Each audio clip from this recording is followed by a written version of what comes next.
your Parliament, solemnly affirm that I will bear true faith and allegiance to the Constitution of India as by the law established, that I will uphold the sovereignty and integrity of India, and I will faithfully discharge the duty upon which I am about to enter.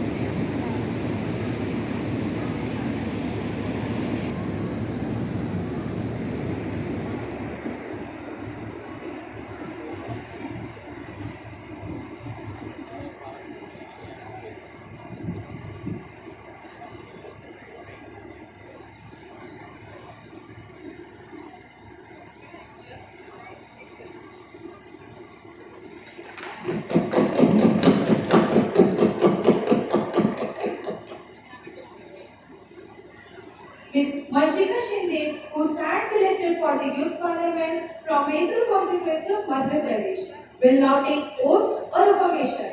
Ms. Vanshika, please.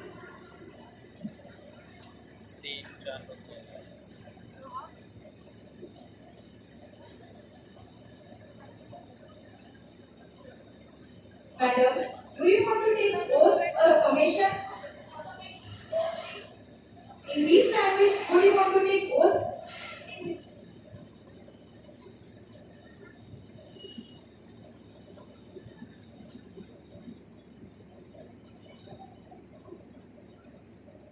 मैं वंशिका शेंडे बैतूल निर्वाचन क्षेत्र से युवा सांसद के सदस्य निर्वाचित हूँ। ईश्वर की शपथ लेती हूँ कि मैं विधि द्वारा स्थापित भारत के संविधान के प्रति श्रद्धा रखूंगा, देश की प्रभुसत्ता और एकता बनाए रखूंगा तथा जिस तत्व में ग्रहण करने वाली हूँ उसके कर्तव्यों का श्रद्धापूर्वक निर्वहन करूंगा।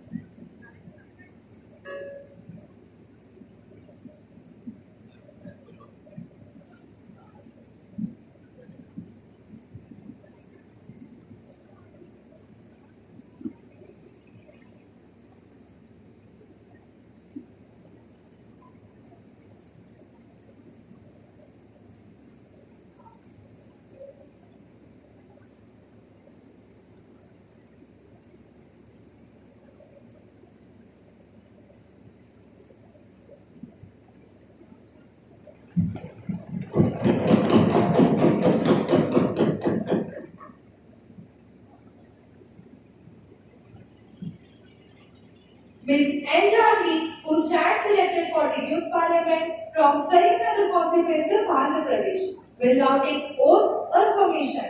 Ms. Vanshika, please.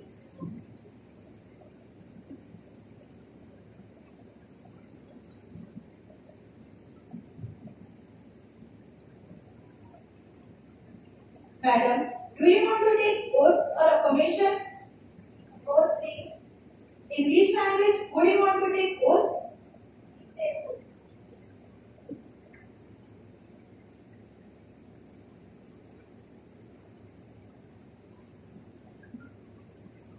నేను ఎన్లాంటి యూత్ పార్లమెంట్ సభ్యురాలుగా ఎన్నికైనందుకు దేవుడి ఎదుట ప్రమాణం చేస్తున్నాను. చట్టం ద్వారా స్థాపించబడిన భారత రాజ్యాంగంపై నాకు విశ్వాసం ఉంటుందని నేను గంభీరంగా ధృవీకరిస్తున్నాను. నేను దేశ సార్వభౌమత్వాన్ని మరియు జీవనపై సంబంధించిన బాధ్యతను నమ్మకంగా నిర్వర్తిస్తానని ప్రమాణం చేస్తున్నాను.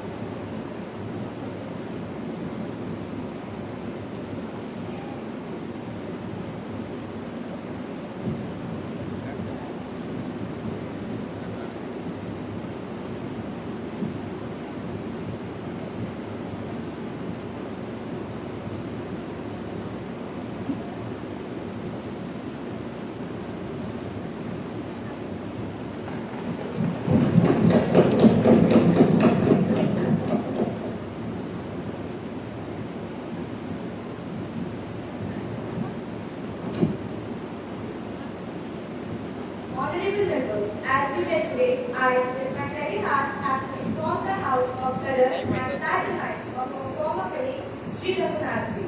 Sri Raghunath was elected as a member of Parliament for the 5 consecutive times. During his tenure as the Foreign Minister, he took very important decisions to make a peaceful treaty with our neighboring countries. Sri Raghunath was a very active social worker and a great poet. I, on my own behalf and on behalf of this house, pay sincere homage to the departed soul.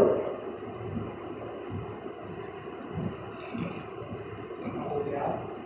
मैं अपनी संवेदना श्री रघुनाथ जी के प्रति व्यक्त करता हूँ। श्री रघुनाथ जी का जन्म कठौतिया गांव के बेतरा में 28 दिसंबर 1940 को एक शिक्षक परिवार में हुआ। आपके इस सदन में पढ़े गए वक्तव्य अविस्मरणीय है। आपके पड़ोसी देशों के साथ संबंधों को सकारात्मक मोड़ देने के प्रयास सराहनीय। आपके अद्भुत सर्व शिक्षा अभियान में प्राथमिक शिक्षा में महत्वपूर्ण निवेश किया। आपके दुखद निधन के साथ हमने एक महान सांसद, एक महान नेता, महान कवि और एक असाधारण वक्ता खो दिया। आपका जाना मेरे लिए व्यक्तिगत क्षति है। मैंने अपना पथ प्रदर्शक खो दिया है। आपके कार्यों ने देश को नई ऊंचाइयां प्रदान की। हम सब सदा आपके आभारी रहेंगे। इस महान विभूति को मैं अपनी अशेष श्रद्धांजलि अर्पित करता हूँ।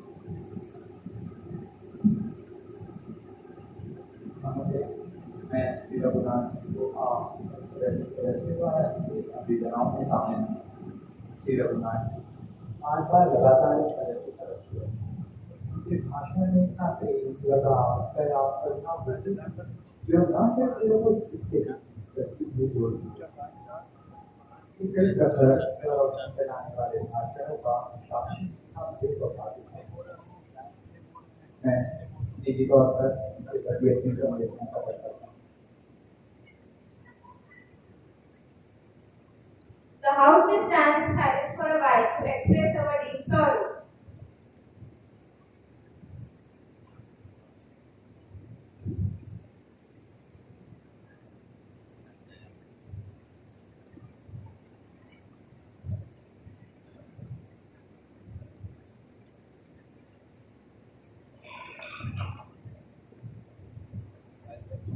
Secretary General, please convey the condolence message to the bereaved family. Yes, ma'am. Prime Minister to introduce new ministers. Speaker Madam, I have pleasure in introducing to you and to you to the House my colleagues, new ministers. Mr. Jagdish, Foreign and External Affairs Minister. Ms. Dimple, Defense Minister. Mr. Rahul, Youth and Sports Minister. Now, the questioner begins. Question number 101, Mr. Krishna, please. माननीय महोदया, वह दिन दूर नहीं जब हम आदिम युग में जीने लगेंगे। चारों ओर अंधेरा ही अंधेरा होगा। हमारा देश खुला संकट की ओर बहुत तेजी से बढ़ रहा है। विद्युत संयंत्रों में आवश्यक स्टॉक 25% से ज्यादा नीचे गिर चुके हैं। उद्योग धंधे कोयले के अभाव में सिर्फ एक शिफ्ट में काम कर रहे हैं। महोदया, मेरा आपके द्वारा माननीय खनिज एवं ऊर्जा मंत्री जी से सवाल है कि सरकार हमारे देश को इस कोयला संकट से बचाने के लिए क्या नीतियां अपना रही है। महोदया, कोयला एक न एक दिन खत्म तो होगा। प्राकृतिक संसाधन सीमित जो हैं, सरकार ऊर्जा के वैकल्पिक स्रोतों की ओर कोई प्रभावी कदम क्यों नहीं उठाती है। धन्यवाद महोदया। Fourth Minister, please.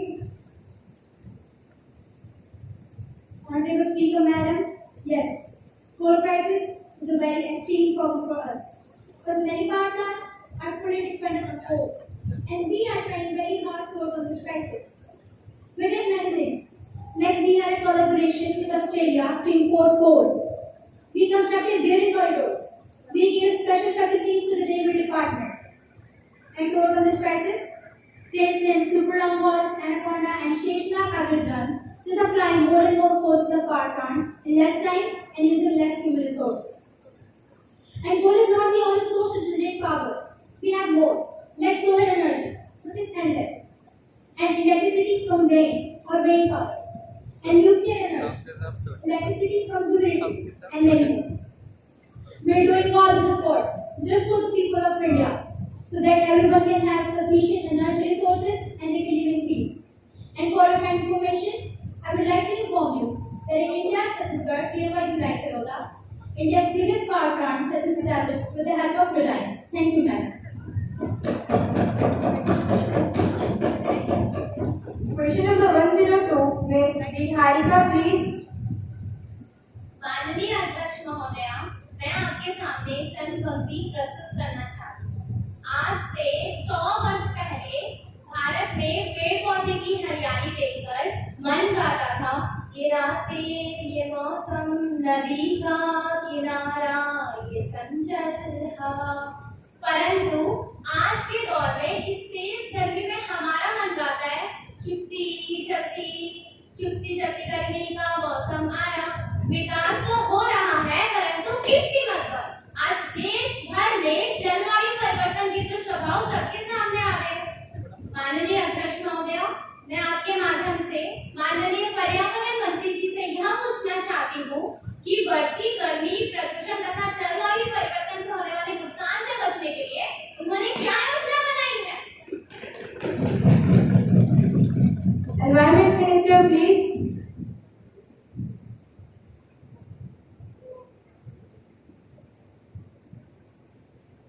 माननीय अध्यक्ष महोदया जी, सम्मानित सदस्य की चिंता जायज है, परंतु सरकार ने भी गर्मी से बचाव हेतु कई संसाधन बनाए हैं तथा कई कार्यक्रम भी चलाए हैं।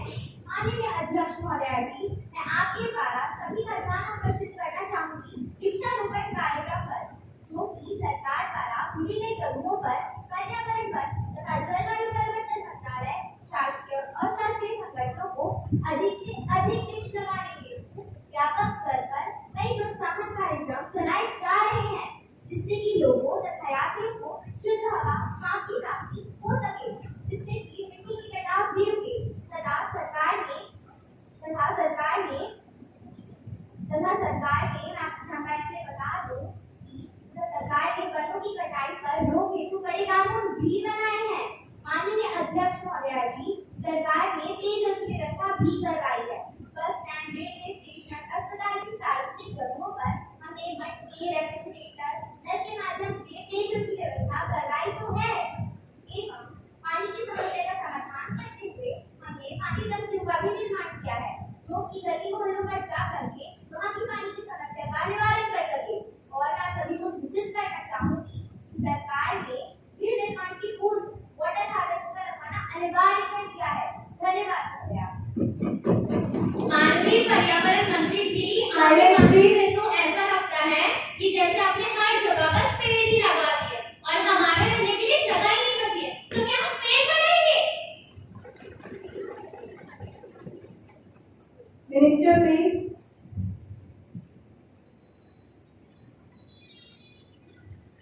माननीय महोदया जी, सरकार इसके बारे में चिंता करने के लिए बैठी है ना, आपको चिंता करने की कोई आवश्यकता नहीं है। सरकार ऐसी नौबत ही नहीं आने देगी कि हमारी जनता को पेड़ों पर रहने की नौबत आ जाए। Any supplementary question? No, ma'am. Question number 103, Ms. Anjali, please.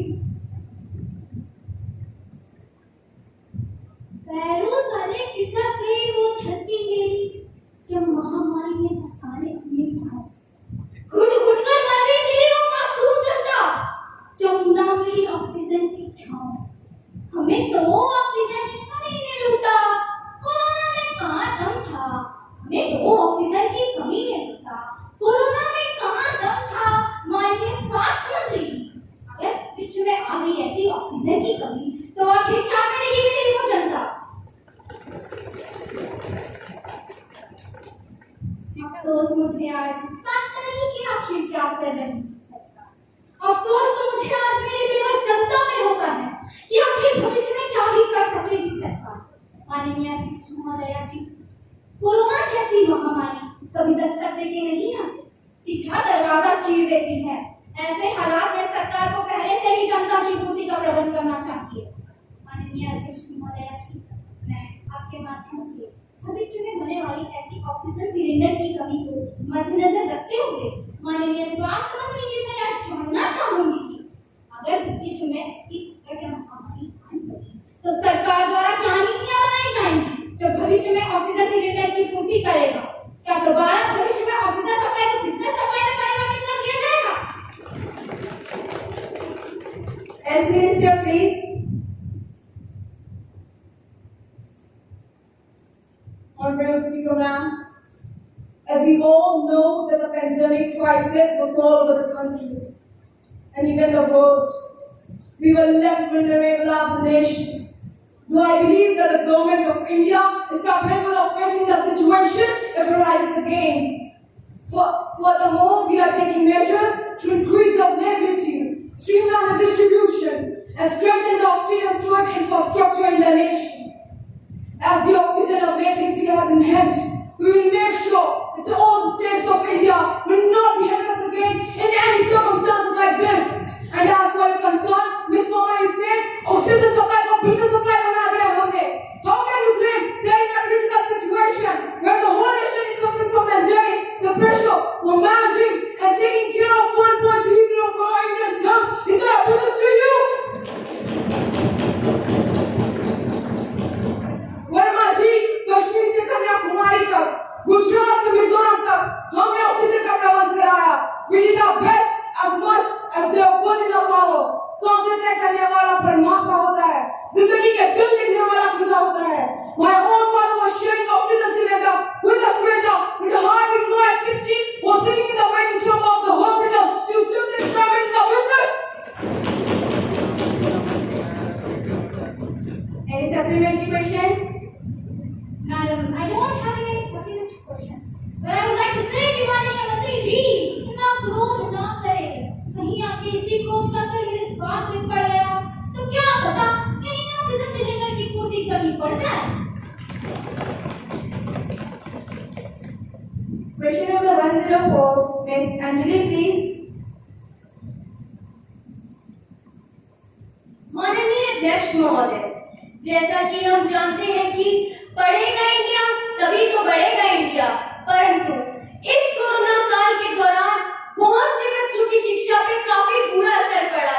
फिर भी सरकार ने एक नई शिक्षा नीति का ऐलान किया है. महोदय, मैं आपके माध्यम से शिक्षा मंत्री से यह कहना चाहती हूँ कि आपने किस मकसद को ध्यान में रखते हुए यह निर्णय लिया है. आखिर कर क्या रही है सरकार इस नई शिक्षा नीति पे? Education Minister, please.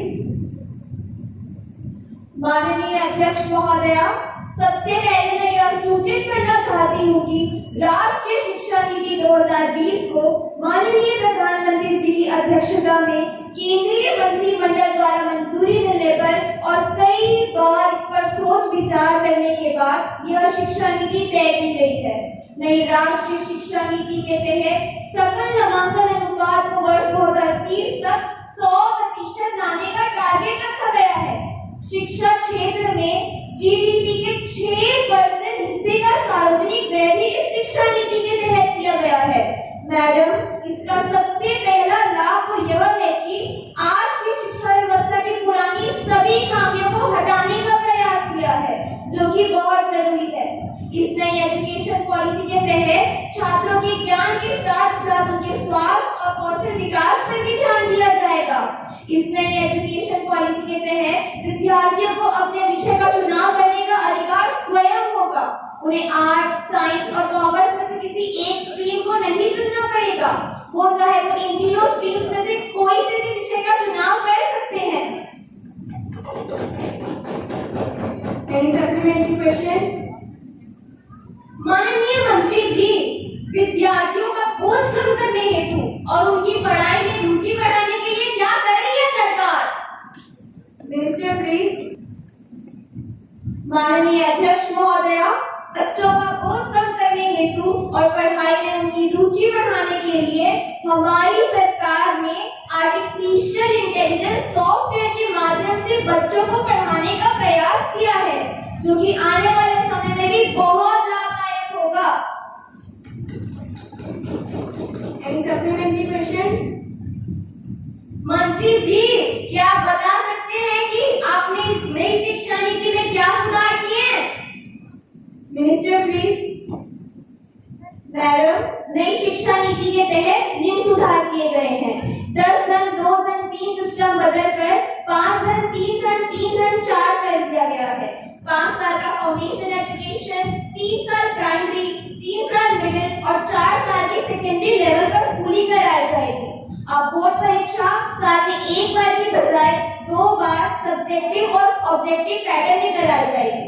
मैडम, बच्चों को इन्हीं चीजों का लाभ दिलाने के लिए हमारी सरकार यह राष्ट्रीय शिक्षा नीति को हमारे भारत में स्थापित करना चाहती है। Question number 105, Mr. Rajat, please. माननीय अध्यक्ष महोदय जी, मैं आपके सामने चंद पंक्तियां रखना चाहता हूँ। महंगाई की महामारी ने हमारा भट्ठा बिठा दिया, चले थे हटाने गरीबी, गरीबों को हटा दिया।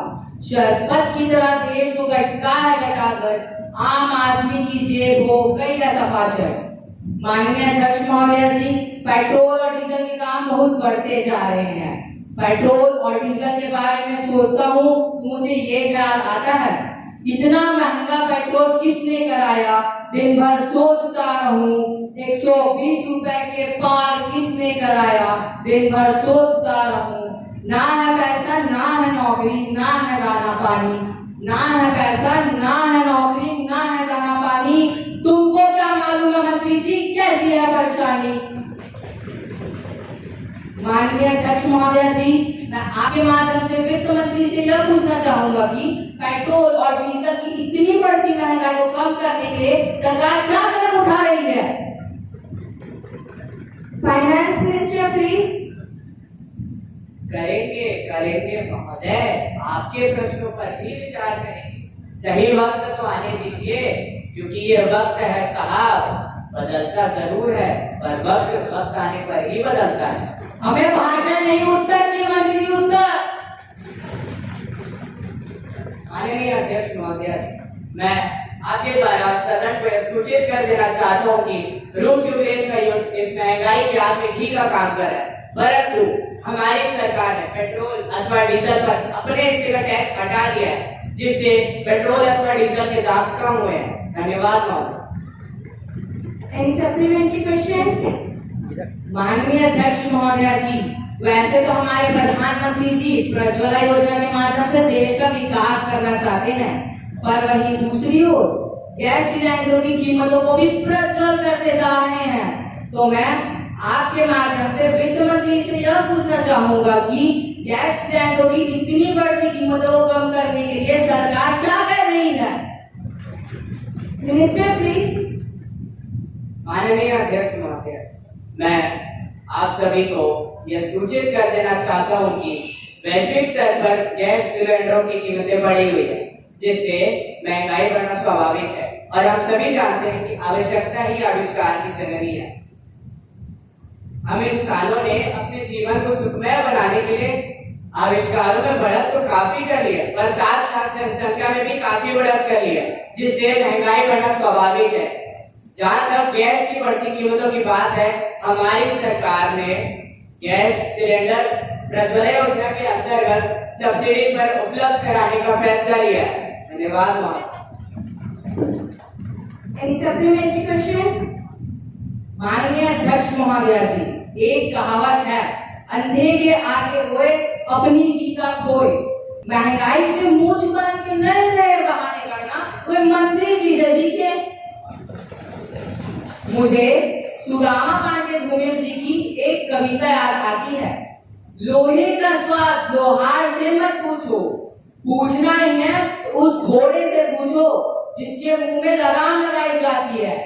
महंगाई का दर्द पूछना ही है तो उस गरीब से पूछो कैसे वह अपने दाल रोटी का इंतजाम करता है। महंगाई उस गरीब को खून के आंसू ला रही है, खून के आंसू। तो मैं आपके माध्यम से वित्त मंत्री से यह पूछना चाहूंगा कि क्या इसी तरह हमारे गरीब किसान भाइयों की जेब सफाचट हो जाएगी। Minister, please. माननीय अध्यक्ष महोदय जी, मैं आपको और सभी सभासदों को सूचित कर देना चाहता हूं कि हमारी सरकार ने अपने गरीब किसान भाइयों की जेब सफाचट होने से बचाने के लिए कुछ उपाय निकाले। पहला, हमने अपने गरीब किसान भाइयों के लिए फर्टिलाइजर्स पर 1.5 लाख करोड़ रुपए तक की सब्सिडी देने का फैसला किया है। दूसरा, हमने अपने गरीब किसान भाइयों के लिए 1.10 लाख करोड़ रुपए तक की अतिरिक्त रकम का भी इंतजाम किया है। तीसरा, हमने कच्चे सामान जैसे लोहा, इस्पात, प्लास्टिक पर कस्टम ड्यूटीज हटा दी है ताकि इनसे बनने वाली चीजों की कीमतें ज्यादा ना हो। धन्यवाद महोदय। Question number 106, Miss Trisha, please. माननीय अध्यक्ष महोदय, मैं चंद पंक्तियां आपके सामने प्रस्तुत करना चाहती हूँ। जल रही है वादियाँ, जल रहा है ये गगन, सुलग रहा हिंसा से क्यों ये खुशियों भरा चमन, स्वर्ग से पावन ये धरती नर्क सीखा ये बनी, मुकुट सिरमौर भी क्यों रक्त से है अब सनी।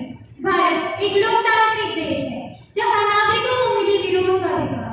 भारत के लोकतंत्र का आधार है नागरिकों को शांतिपूर्ण तरीके से अपनी बात रखने की पूरी आजादी है, लेकिन कई बार विरोध और प्रदर्शन हिंसक हो जाते हैं। और ये हिंसा कौन फैला रहे? हमारे अपने ही देशवासी। अब वर्तमान में हुए कई आंदोलनों का उदाहरण ले सकते हैं। यह आंदोलन शांतिपूर्ण तरीके से किए जा सकते थे। महान विचारकों तक ने कहा है, लोगों को सच्चा लोकतंत्र या स्वराज कभी भी हिंसा से प्राप्त नहीं हो सकता। तो मैं गृह मंत्री जी से यह जानना चाहूंगी कि इन हिंसक आंदोलनों को रोकने के लिए क्या कर रही है सरकार? लोगों की समस्याओं को सीधे जानने के लिए क्या व्यवस्थाएं की गई हैं? Home Minister, please. माननीय अध्यक्ष महोदय जी, जैसा कि हम सभी जानते हैं तथा भारत का संविधान भी हमें अपने विचार व्यक्त करने की आजादी देता है, परंतु मैं अपने देशवासियों से यह पूछना चाहती हूँ कि जब इस देश को अपना घर बता रहे हो तो फिर इसे अपने ही हाथों से क्यों जला रहे हो?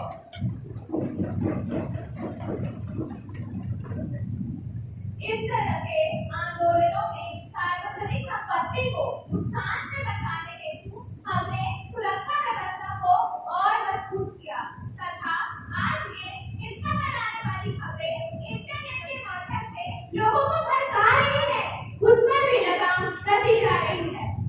लोगों की समस्याओं को जानने के लिए प्रधानमंत्री जी ने मन की बात कार्यक्रम शुरू तो किया है, जिसके द्वारा वे सीधे आम जनता से जुड़कर उनके प्रश्नों का उत्तर देते हैं।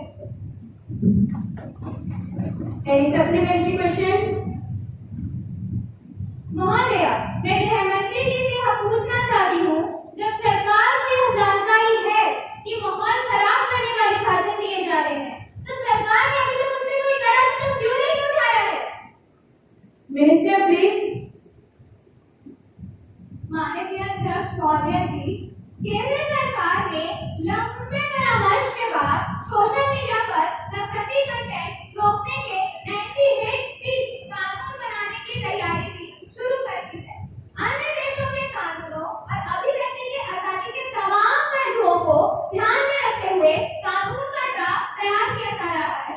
मैं इसमें अपने सहयोगी नेताओं की भी मदद चाहती हूँ कि इस तरह के मुद्दों पर भड़काऊ भाषण न दें, बल्कि उन्हें देश की सार्वजनिक संपत्ति का महत्व समझाएं, जो कि उनकी ही संपत्ति है।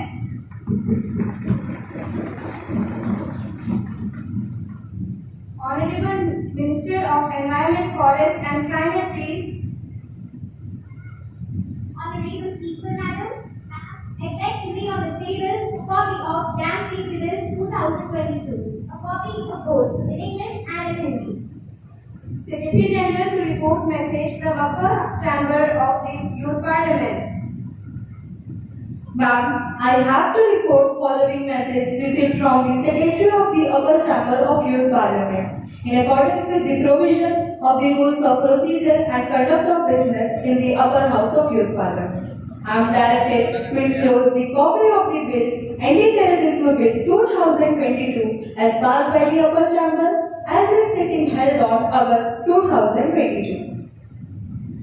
Secretary General to lay on table a copy of bill as passed by the Upper Chamber. Ma'am, I lay on table a copy of the Anti-Terrorism Bill 2022 as passed by the Upper Chamber. Honorable members, on my behalf and the behalf of all honorable members present here, I feel pleased to welcome the Excellence of South Africa, Mr. Johnson, First Deputy Speaker of South Africa. The other honorable member of the delegation is Ms. Umama, Ambassador of Saudi Arabia. It is a very high-powered delegation. The delegation arrived on August 6, Wednesday, 2022. We wish them a very happy and a fruitful stay in our country. We also convey them our warm wishes and greetings to them. Now, the qualification motion should be started. Ms. Garima, please. माननीय अध्यक्ष महोदया, मैं आपका ध्यान तात्कालिक विषय की ओर आकर्षित करना चाहती हूँ। Ma'am, I would like to call the attention of disaster management. मंत्री जी, क्या आपने आजकल के अखबार पढ़े? लगता नहीं है आपने पढ़ा। क्या है ना, काफी चर्चे में है हमारा सब। तो चलिए मैं आपको बता देती हूँ। ट्रेन पानी में डूब रही है। लैंडस्लाइड की वजह से तो ट्रैक के नीचे की जमीन ही बह गई। 7 लाख से ज्यादा लोग प्रभावित हुए हैं। क्या फायदा? आपको तो लग रहा होगा इसमें कौन सी नई बात है। ये तो हर साल होता है हमारे यहाँ के तो लोगों को भी आदत हो गई होगी। पर मैं आपको बता दूं, इसे हर साल हमेशा की तरह नजरअंदाज ना करे, क्योंकि यहाँ की हालत बद से बदतर हो जा रही है। लाखों लोग इसकी वजह से प्रभावित होते हैं। और क्या आपने कभी सोचा है उन गरीबों का क्या होता होगा जो हर साल कुछ पाते हैं उसे फिर खो देते हैं। तो इसे देखकर मैं कहना चाहूंगी कि कुदरत की बेबसी में फंस गया इंसान। कहीं बाढ़ तो कहीं सूखे से मर गया इंसान। चलिए मान लिया कि आपने 5000 किलोमीटर तटबंध बनवाए हैं, पर क्या आपने कभी सोचा है क्या होता होगा जो मुश्किलें आपके बनाए हुए तटबंध पैदा कर रहे हैं। आप बचाव के लिए बचाव दल को भेजते तो जरूर है, पर उनके पास पहुंचने से पहले ही लोग रोड पार करते करते बह जाते हैं। और जैसा कि मैंने पहले ही बताया, पूरी ट्रेन पानी में थी, तो इंसानों का होना तो बहुत आम बात होगी ना आपके लिए।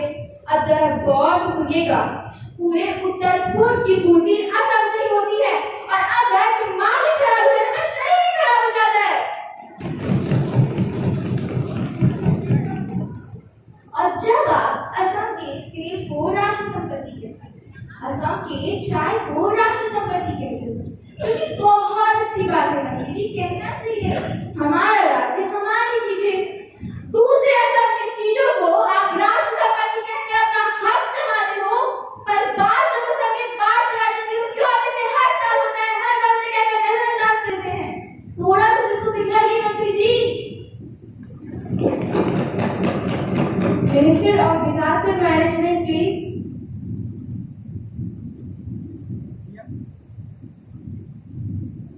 माननीय अध्यक्ष महोदया जी, गरिमा जी, आपको बता देंगे कि क्या हो रहा है और क्या नहीं। आपकी जानकारी के लिए मैं आपको सूचित कर दूं कि सरकार द्वारा हर मुमकिन सुविधाएं प्रभावित लोगों तक पहुंचाई गई। आपदा प्रबंधन विभाग युद्ध स्तर पर कार्य कर रहा है, और जहां तक बात हमारे बचाव दल की है, वह भी लोगों को बचाने में लगी हुई है। लेकिन फिर भी आप लोगों की जानकारी के लिए बता दूं कि एनडीआरएफ की टीम आसाम के सभी बाढ़ प्रभावित इलाकों में लोगों की सहायता में लगी हुई है। एनडीआरएफ की टीम अपने स्तर पर कार्य कर रही है।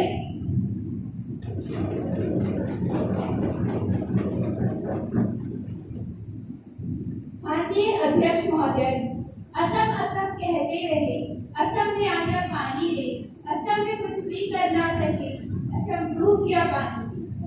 मैं आपके द्वारा मंत्री महोदय से यह जानना चाहूंगी कि जैसा कि आपने बताया कि लोगों को राहत कार्य के द्वारा बचाया गया है, उनकी मदद की गई है, तो वे आज भी हाईवे पर अपने कब्जा लगाए क्यों रहे हैं? इस सवाल का जवाब है आपके पास? Minister please. माननीय अध्यक्ष महोदया जी, आर्मी द्वारा अब तक 50,000 लोगों की जानें बचाई जा चुकी है, और आपने तो सुना ही होगा कि लोगों की जानें बचाने के लिए आर्मी ने राहत कार्य चलाया है, जिसमें 12 मेडिकल टीमें एवं एडवांस हेलीकॉप्टर जिन्हें मुहैया कराया गया है। केंद्र सरकार आसाम में बाढ़ की स्थिति से निपटने के लिए 346 करोड़ रुपए की प्रारंभिक राशि जारी कर रही है। आसाम में इस मुद्दे को सुलझाने के लिए केंद्र सरकार इस पूरे मामले को भूटान सरकार के साथ उठाएगी।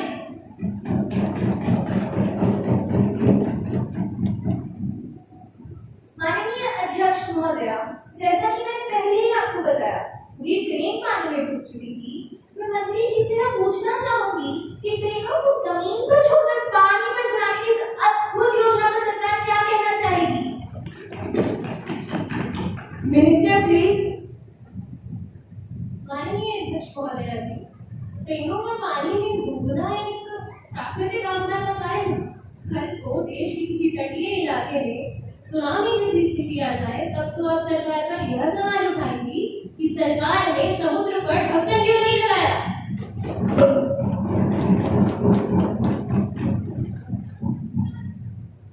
माननीय अध्यक्ष महोदया, मैं मंत्री जी के उत्तर से संतुष्ट नहीं हूँ। हर वर्ष आने वाली इस आपदा पर मैं प्रधानमंत्री जी का वक्तव्य चाहती हूँ। मैं उनसे यह आश्वासन चाहती हूँ कि हर वर्ष हमारी असम की जनता को जो जन और धन की हानि हो रही है वो भविष्य में ना हो। धन्यवाद महोदया। Prime minister please. महोदया, विपक्ष की चिंता से मैं अवगत तथा विपक्ष की चिंता जायज भी है, परंतु इतनी चिंता आपको तब होती जब आपकी सरकार थी, तो आज यह नौबत ही नहीं आती। आप सभी ने शोले फिल्म तो देखी ही होगी तथा ठाकुर से परिचित ही होंगे, पर फिर भी मैं आपकी जानकारी के लिए बता दूं कि सरकार असम में अपंग ठाकुर की तरह नहीं बैठी है, बल्कि बाढ़ से निपटने के लिए कई कार्य कर रही है। हमने एनडीआरएफ, एसडीआरएफ, वायुसेना, थल सेना के जवानों को रेस्क्यू ऑपरेशन में लगाया हुआ है तथा अलर्ट मिलते ही तटीय इलाके के लोगों को राहत शिविरों में पहुंचा दिया गया है। चक्कर मार दिया। कई बार तो वे खतरे वाली जगह को खाली ही नहीं करते। ऐसे में उन्हें भी नुकसान का सामना करना पड़ता है। जहां तक रही बात बाढ़ की, तो यह हम सभी जानते हैं कि असम राज्य ब्रह्मपुत्र तथा उसकी सहायक नदियों से घिरा हुआ है और वहां पर पानी रोकने की उचित सुविधाएं उपलब्ध नहीं है।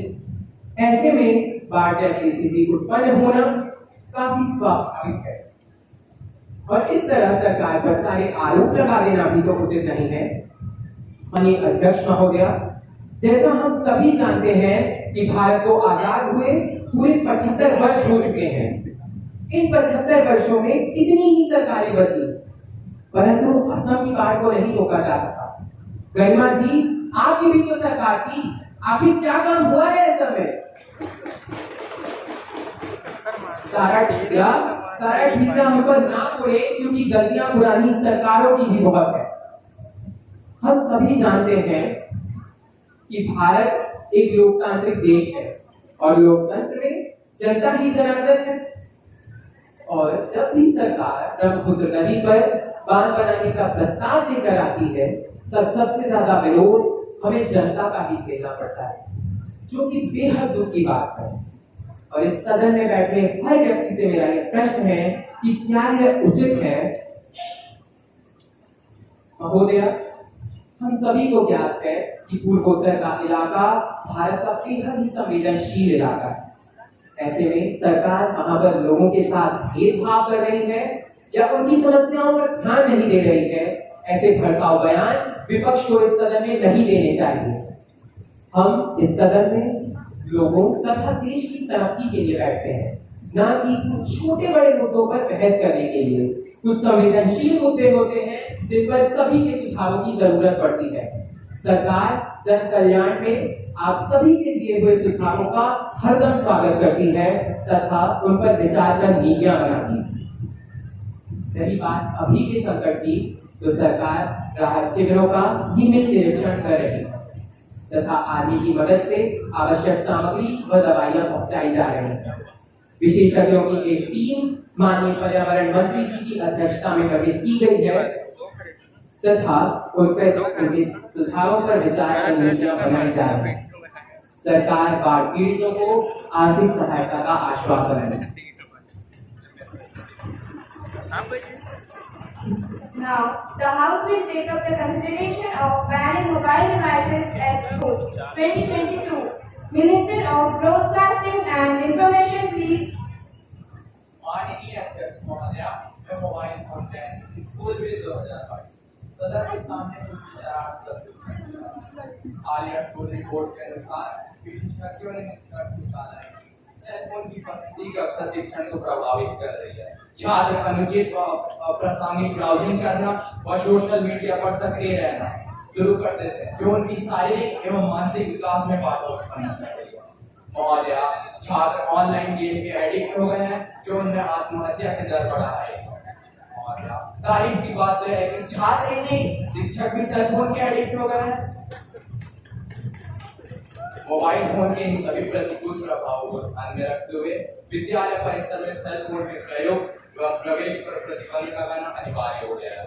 महोदया, मैं mobile phone ban school bill 2022 के कुछ महत्वपूर्ण बिंदुओं पर रेखांकित करना चाहूंगा। पहला, सेल फोन रखने वाले छात्रों का स्कूल में प्रवेश प्रतिबंधित रहेगा। दूसरा, जिन विद्यार्थियों को सेल फोन की लत है, उनके एवं उनके अभिभावकों की काउंसलिंग विद्यालय परिसर में की जाएगी। तीसरा, शिक्षक अपने फोन अपने संबंधित लॉकर में रखेंगे, जो कि विद्यालय प्रबंधन को उपलब्ध कराएगा। आपातकालीन स्थिति होने पर वे अपने सेल फोन का प्रयोग कर सकते हैं। चौथा, विद्यालय में 2 लैंडलाइन, एक प्राचार्य कक्ष में वाइफ कार्यालय में विद्यालय का समस्त वाक संचार लैंडलाइन फोनों के द्वारा किया जाएगा। पांचवा, विद्यालय परिसर में किसी भी विद्यार्थी के सामने सेल फोन का प्रयोग करना विद्यार्थियों को भड़काने की कार्यवाही मानी जाएगी।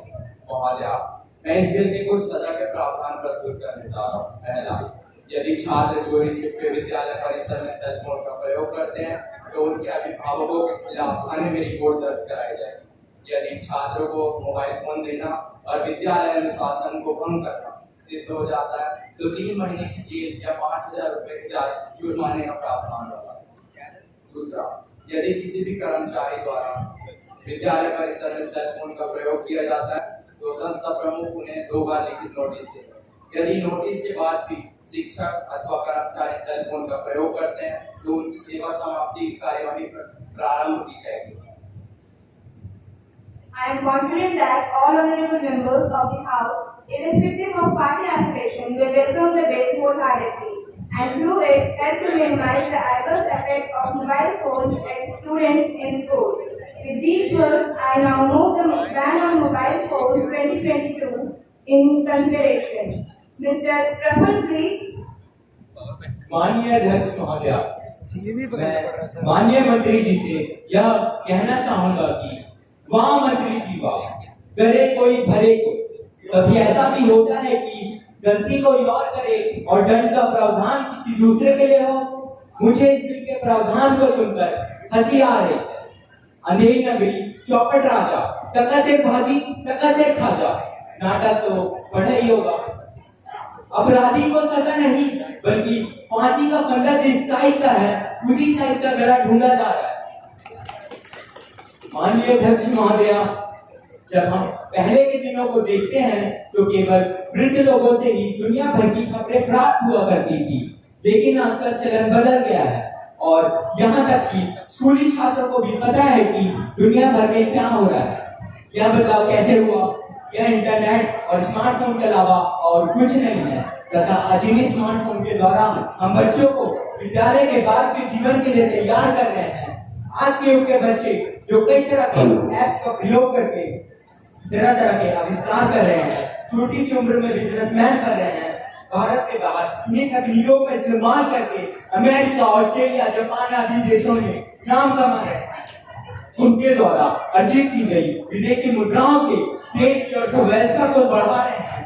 आप इन अनंत करने वाली तकनीकों पर पैर लगाकर हमें पीछे करने की कोशिश कर रहे हैं। गृह मंत्री जी रहे, माननीय अध्यक्ष महोदया, मेरा अनुरोध है कि इस बिल को रिव्यू कमेटी में भेज दिया जाना चाहिए। धन्यवाद महोदया। Mr. Krishna, please.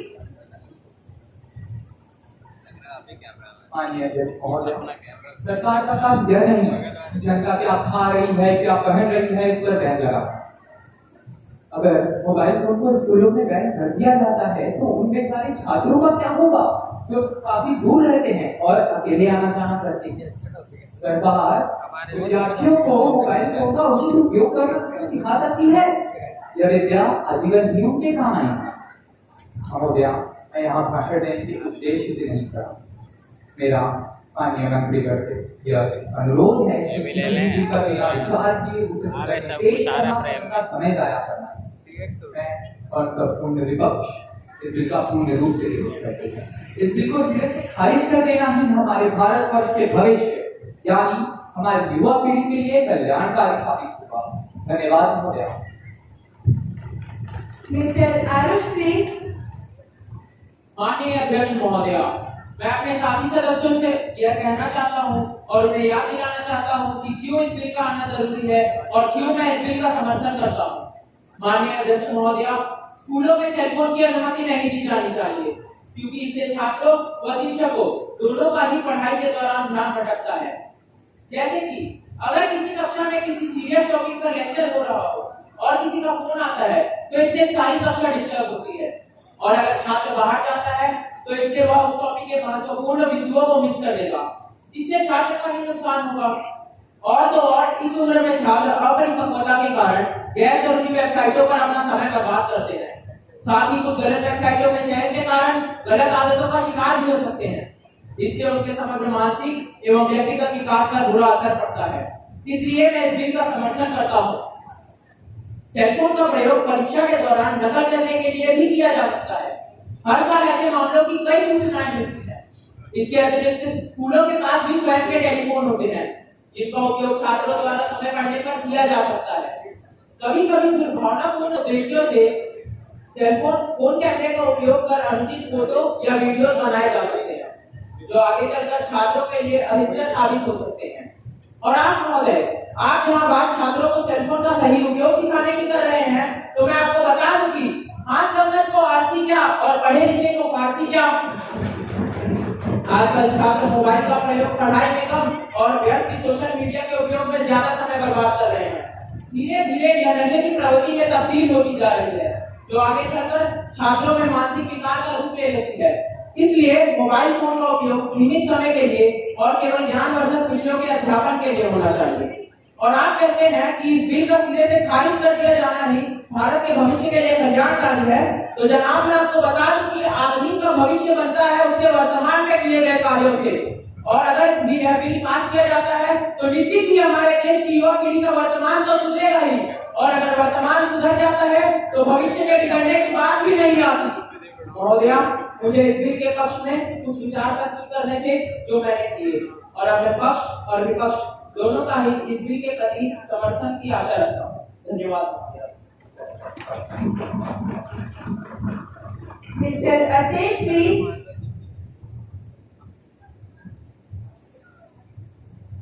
माननीय अध्यक्ष महोदय, मंत्री जी की कुर्सी पर बड़ा तरस आता है। महोदय, अधिकतर विद्यालय में स्मार्टफोन ले जाना तो पहले से ही पेश कर देते हैं। सरकार में करीब क्या योगदान मिली? हमारे देश के विद्यालय परिसर कितने कमजोर हैं जो मंत्री जी इस सभा में बिल प्रस्तुत कर रहे हैं?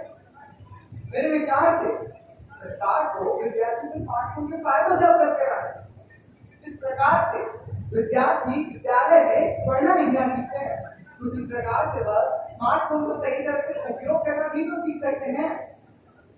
कंप्यूटर के माध्यम से विद्यार्थी विद्यालय में एआई टेक्नोलॉजी, कोडिंग जैसी चीजें तो सीख जाते हैं, परंतु स्मार्टफोन का क्या? हर घर में चाहे कंप्यूटर हो ना, परंतु स्मार्टफोन जरूर होता है। ऐसे में आपको स्मार्ट बैन करना सही लगता है मंत्री जी? सीबीएसई भी आजकल तो छात्रों के लिए सैंपल पेपर, नोटिस जैसी चीजें ऑनलाइन वेबसाइट में डाउनलोड करने के लिए उपलब्ध कराते हैं। ऐसे में छात्र ये सारी चीजें कहाँ से प्राप्त करेंगे? मान लिया विद्यालय को ये सारी चीजें हार्ड कॉपी के तौर पर प्रदान करेगा, परंतु आपने कभी यह सोचा है मंत्री जी कि इसमें कितना पेपर नष्ट होगा? अगर सरकार चाहती है कि विद्यार्थी विद्यालय में इंटरनेट का उपयोग ना करे, जो इस बिल का सबसे महत्वपूर्ण बिंदु है, तो सरकार विद्यालय में जैमर भी तो लगवा सकती है। तो सरकार इतनी सारी चीजें कर सकती है तो वह स्मार्टफोन को बैन ही क्यों करना चाहती है? अगर हमारी युवा पीढ़ी के लिए स्मार्टफोन बैन हो गया तो हमारा देश हमेशा के लिए डेवलप करने रहेगा, कभी भी डेवलप हो ही नहीं पाएगा। इन शब्दों के साथ महोदया, मैं और मेरा दल इस बिल का पूर्ण रूप से विरोध करता है। धन्यवाद। Miss Isha, please. माननीय अध्यक्ष महोदय, मैं इस बिल का समर्थन करती हूँ। मंत्री महोदय ने मोबाइल फोन से स्कूलों में बैन करने की बात की है, ना कि बाहर। हम ये चाहते हैं बच्चे तकनीकों को सीखें, समझें, आगे बढ़ें। कहते छात्र इसका दुरुपयोग कई तरीकों से करते हैं, जो कि उनके दिमाग को भ्रमित करता है। एवं भ्रमित तो करता ही है, एवं उनकी आंखें भी खराब होती हैं। अब बच्चे घर पर तो फोन का इस्तेमाल करते ही हैं, और अगर स्कूलों में भी करेंगे तो आंखें तो खराब होंगी ना। महोदया, इसके साथ ही छात्रों को स्कूलों में सेल फोन देना एक अंतर्राष्ट्रीय प्रतिस्पर्धा का कारण बनेगा। महंगे और आधुनिक तकनीक से लैस स्मार्टफोन का इस्तेमाल करने वाले छात्रों को देखकर एक सामान्य और सस्ते फोन का इस्तेमाल करने वाले छात्रों में कहीं न कहीं भेदभाव, हीन भावना तथा असमानता की प्रवृत्ति का विकास हुआ, जो कि अप्रत्यक्ष रूप से माता पिता एवं अभिभावकों की चिंता का विषय है। गौरतलब है कि समानता की प्रवृत्ति के विकास को बढ़ावा देने के लिए तो स्कूलों में ड्रेस कोड का विधान होता है, ताकि हर बच्चा समान दिखे तथा उन्हें किसी भी तरह का पूर्वाग्रह न हो। महोदया, इसलिए मैं इस बिल का समर्थन करती हूँ। धन्यवाद। Minister of Information and Broadcasting, please. महोदया, मैं सरकार द्वारा इस प्रस्तुत बिल पर पक्ष और विपक्ष के तर्क सुने और मैं इस निष्कर्ष पर पहुंचा हूं। इस बिल को निश्चित ही पास कर दिया जाए। मैं सभा के सभी सदस्यों से आग्रह करता हूं इस बिल के समर्थन में मत दें। Those who are in favor, please say aye. Those who are against it, please say no. I think the ayes have it, the ayes have it, the ayes have it.